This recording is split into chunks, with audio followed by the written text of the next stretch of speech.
Comment se déroule l'accouchement sur le plan physiologique? Bonjour, je suis Virginie, coach en périnatalité et j'accompagne de nombreuses mamans, futures mamans, à vivre leur grossesse épanouie, leur accouchement zen et l'arrivée de leur bébé serein et comment s'occuper de leur bébé. Alors, votre accouchement, c'est pour bientôt et vous vous demandez encore comment cela va se dérouler. C'est vraiment une inconnue, quelque chose que l'on n'a encore pas vécu, c'est toujours difficile de l'imaginer. Mais alors je vais essayer de vous transporter un petit peu pendant cet accouchement. Alors, vous faites sans doute partie des 90% de femmes qui ont eu une grossesse sans problème et qui sont en bonne santé et qui auront donc un accouchement naturel, physiologique. Il faut savoir qu'il y a à peu près 15% des femmes qui auront un accouchement par césarienne et 15% des femmes qui auront besoin de ventouses ou de forceps pour la naissance de leur bébé. Alors, votre bassin a été vérifié lors de la dernière échographie. Il est assez large pour accueillir votre bébé. Et votre bébé est en position de plongeur, la tête en bas, pour la plupart des femmes. Alors, comment cela se passe ? Il faut savoir que l'accouchement, c'est une succession de phénomènes physiologiques, réflexes, biologiques, et qui se déclenchent naturellement, mais on ne connaît pas vraiment l'origine de ce déclenchement. C'est un peu un secret de la nature. Alors on ne sait pas quand est-ce que et comment ça se déclenche vraiment. Il faut savoir que donc ce sont les contractions qui sont le moteur de votre accouchement et qui vont pousser petit à petit votre bébé du fond de l'utérus vers le col de l'utérus, puis vers votre vagin et vers sa mise au monde. Alors, le col de l'utérus va être assez stable pendant toute votre grossesse et en fin de grossesse, il va commencer à se transformer. Et il va se raccourcir, se ramollir sous l'effet du collagène qui donne une meilleure élasticité des tissus et puis sous l'effet des œstrogènes qui vont donner aussi plus de souplesse à votre col de l'utérus pour que celui-ci puisse ensuite se dilater au fur et à mesure. Donc la dilatation du col de l'utérus se fait sous l'effet des contractions et de la pression de la tête du bébé contre le col de l'utérus qui va petit à petit se dilater au fur et à mesure de l'effet de ces contractions. Donc il faut savoir que une maman qui n'a pas encore eu d'enfant, ce travail des contractions pour la dilatation du col de l'utérus peut mettre jusqu'à 20 heures. On ne sait jamais, effectivement, en fonction des femmes, ça peut être très différent.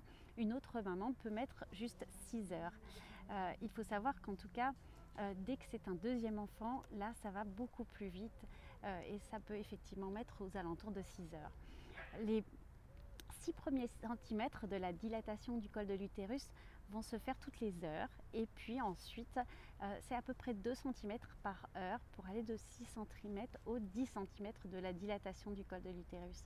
C'est à partir de ce moment-là que la tête va pouvoir s'engager et elle va s'engager tranquillement avec les contractions qui vont continuer à la pousser petit à petit dans ce que l'on appelle le petit bassin. Pour venir au monde, votre bébé va traverser ce que l'on appelle la filière génitale. Donc on appelle ça l'engagement. Il va rentrer dans le petit bassin, donc c'est une structure osseuse souple constituée de 4 muscles. Il va devoir se frayer un chemin dans ce petit bassin et donc se mettre d'une façon plutôt diagonale pour avoir le plus large orifice possible pour passer sa tête. Donc votre bébé descend petit à petit et vos contractions le poussent tranquillement vers le vagin qui va être sa sortie. Le bébé poursuit alors sa descente dans la partie basse du vagin, puis il atteint la vulve avec la fente qui s'élargit au maximum. Et là, sa tête va appuyer fortement contre le périnée et le périnée va être en tension maximale. À ce moment-là, la sage-femme ou le gynéco va vous demander d'arrêter de pousser de façon à ne pas brusquer la sortie de votre bébé et éviter ainsi une déchirure du périnée.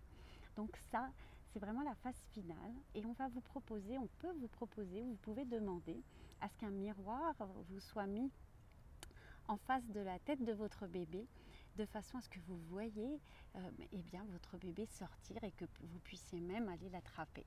Donc c'est un moment vraiment intense en émotion, physiquement, et vous allez donc millimètre par millimètre, votre bébé va sortir tranquillement, aidé par la sage-femme ou le gynéco, de façon à ce que vraiment il n'y ait pas une pression trop forte sur votre périnée. Il va d'abord sortir la tête, puis tourner la tête pour arriver à sortir une épaule. Donc il tourne la tête vers le bas, il arrive à sortir une épaule, puis un bras, et puis il va retourner la tête très délicatement de l'autre côté pour sortir le deuxième bras, et tout son corps va sortir alors très rapidement, et vous pourrez ainsi avoir votre bébé contre vous en peau à peau. Donc voilà ce moment magique que vous pouvez imaginer, qui peut être eh bien, vécu évidemment de différentes manières en fonction des femmes, en fonction de la durée du travail et donc de la fatigue à laquelle vous allez arriver en fin de travail au moment de l'expulsion. Si vous avez désiré une péridurale pour être soulagé des douleurs, si vous avez souhaité accoucher sans péridurale et que vous arrivez plus ou moins à gérer les douleurs, eh bien vous allez avoir des expériences et un vécu très différent d'une femme à l'autre. C'est pour ça que l'on dit toujours qu'un accouchement est très personnel et qu'il est très différent d'une femme à l'autre et même d'un bébé à l'autre. Mais vous avez au moins déjà une première idée et approche de ce que peut être un accouchement physiologique naturel. N'hésitez pas à cliquer sous cette vidéo pour recevoir mes 5 clés pour vivre votre grossesse épanouie et préparer votre accouchement zen. Et je vous invite à cliquer aussi pour vous abonner à ma chaîne YouTube. Et je vous dis à très vite, et surtout les mamans, prenez bien soin de vous. À très bientôt.